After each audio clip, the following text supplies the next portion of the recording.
फिरौन जो हजारों साल तक पूरे इजिप्ट पर राज करते रहे, लेकिन अब फाइनली मुसलमान हजरत उमर रजी अल्लाह अन्हु की खिलाफत में फिरौन के इसी इजिप्ट को हमेशा के लिए हासिल करने वाले थे।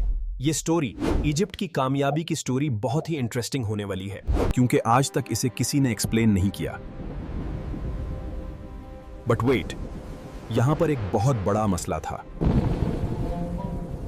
हजरत उमर रजी अल्लाह अन्हु इस हक में नहीं थे कि मुसलमान इजिप्ट पर हमला करें, क्योंकि इजिप्ट पर हमले से कुछ ही अरसा पहले मुसलमानों की खिलाफत पर एक बहुत बड़ी मुसीबत आई थी, ताउन की। ये एक ऐसी बीमारी थी जिसने मुसलमानों की फौज के 25,000 फौजियों को शहीद कर दिया था। इस सानहे के बाद हजरत उमर रजी अल्लाह अन्हु ने खुद हालात को संभालने के लिए मदीना से निकलने का फैसला किया। मदीना से रवाना होने के बाद खलीफा उमर ने मुस्लिम फौज का रुख किया, जहां उनकी मुलाकात नए सिपाह सलार अमर बिन आस से हुई। अमर बिन आस ने हजरत उमर के सामने एक नई सोच रखी। कहा, अब इंतजार नहीं बल्कि फिरौन के मुल्क इजिप्ट की तरफ बढ़ना चाहिए। लेकिन हजरत उमर इस बारे में कुछ परेशान थे, क्योंकि अभी अभी मुसलमान फौज का बड़ा हिस्सा इस बीमारी में शहीद हो चुका था, और बिल्कुल एक छोटी सी फौज के साथ इजिप्ट को फतह करना बहुत ही मुश्किल काम लग रहा था। और हजरत उमर को इस बात का भी खतरा था कि कहीं ऐसा न हो कि मुसलमानों की फौज इजिप्ट की तरफ निकल जाए और पीछे से उन पर पर्शियन एम्पायर हमला कर दे। लेकिन आर्मी चीफ अमर बिन आस इस सब के बाद भी हजरत उमर के सामने अपने प्लान पर मजबूती से खड़े रहे कि नहीं, हमें इजिप्ट की तरफ हर हाल में जाना चाहिए। क्योंकि अमर बिन आस इस्लाम लाने से पहले मक्का के एक बहुत रिच बिजनेसमैन थे, और अपने बिजनेस की वजह से उनका बार बार इजिप्ट की तरफ आना जाना होता रहता था। तो अब उन्हें इस बात का बहुत अच्छी तरह पता था कि इजिप्ट के लोग मुसलमानों के सामने कभी खड़े नहीं हो सकते।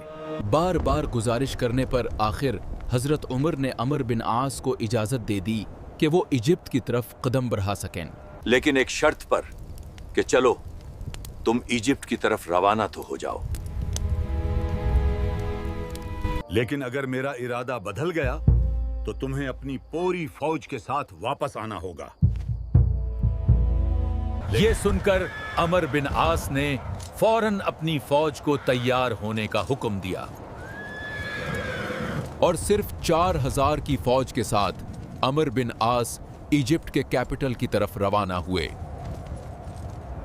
Now, at the same time, Amr bin Aas Egypt और हजरत उमर मदीना की तरफ बढ़ रहे थे, और इस पूरे रास्ते में हजरत उमर सिर्फ इजिप्ट के बारे में ही सोचते रहे।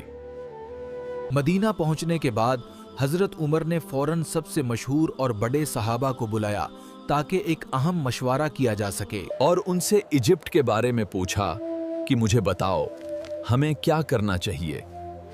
जिस पर हजरत उस्मान और बाकी सहाबा ने क्लियरली कहा कि हमें इजिप्ट की तरफ जाने वाली फौज को रोक देना चाहिए।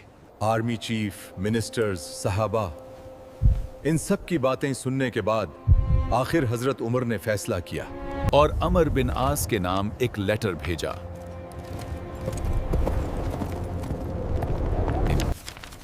और कहा कि अपनी पूरी फौज लेकर वापस आ जाओ।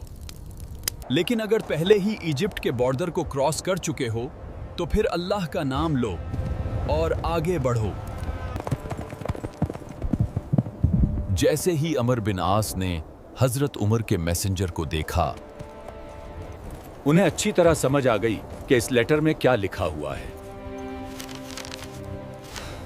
तो उन्होंने फौरन लेटर नहीं खोला, पहले मैसेंजर को बिठाया, उसे खिलाया, और जैसे ही मुसलमानों ने बॉर्डर क्रॉस किया, आर्मी चीफ अमर बिन आस ने खलीफा उमर का लेटर खोला और कहा कि अब तो बहुत देर हो चुकी, अब हमें आगे बढ़ना ही होगा। अमर बिन आस ने मुसलमान फौज लेकर तेज रफ्तार से इजिप्ट पर चढ़ाई की। वहां का कैपिटल, जो आज कैरो के नाम से मशहूर है, अमर बिन आस ने पूरी ताकत के साथ इजिप्ट के कैपिटल पर हमला किया, लेकिन कोई फायदा नहीं हुआ। सिर्फ 4000 फौजियों के साथ इतनी बड़ी सिटी को फतह करना जी नामुमकिन था। इसीलिए अगले 7 मंथ तक मुसलमान इसी तरह सिटी के सामने अपने कैंप्स में बैठे रहे। आखिर आर्मी चीफ अमर बिन आस को समझ आ गया मदीना को पैगाम भेजो कि अब वक्त आ चुका है। हजरत उमर को पहले ही महसूस हो गया था कि अमर बिन आस इजिप्ट को थोड़ा आसान समझ रहे हैं। हजरत उमर ने फौरन 12,000 फौजी इजिप्ट की तरफ रवाना कर दिए और इस नए लश्कर का लीडर बनाया एक अजीम सहाबी जुबैर बिन अव्वाम को। तो अब ये नई फौज भी आकर अमर बिन आस के साथ इजिप्ट में मिल गई। अगले दिन रोमन फौज अपने किले से बाहर निकली और दोनों फौज एक दूसरे के आमने सामने हुई और जंग शुरू हुई। कुछ ही देर के बाद अचानक मुसलमान जंग से पीछे हटने लगे। लेकिन इसी वक्त मुसलमानों की एक दूसरी फौज आकर रोमन्स की फौज के पीछे खड़ी हो गई। इस तरह मुसलमानों ने रोमन्स की फौज को हर तरफ से घेर लिया और फिर इन्हें पूरी तरह से कुचल दिया। लेकिन इस सब के बाद भी मुसलमान इस सिटी में दाखिल न हो सके। आखिर एक दिन जुबैर बिन अवाम रात के अंधेरे में सिटी के अंदर दाखिल हुए और मुसलमानों के लिए गेट खोल दिया। ये देखकर मुसलमानों की पूरी फौज इजिप्ट के कैपिटल में दाखिल हुई और इस सिटी को फतह कर लिया।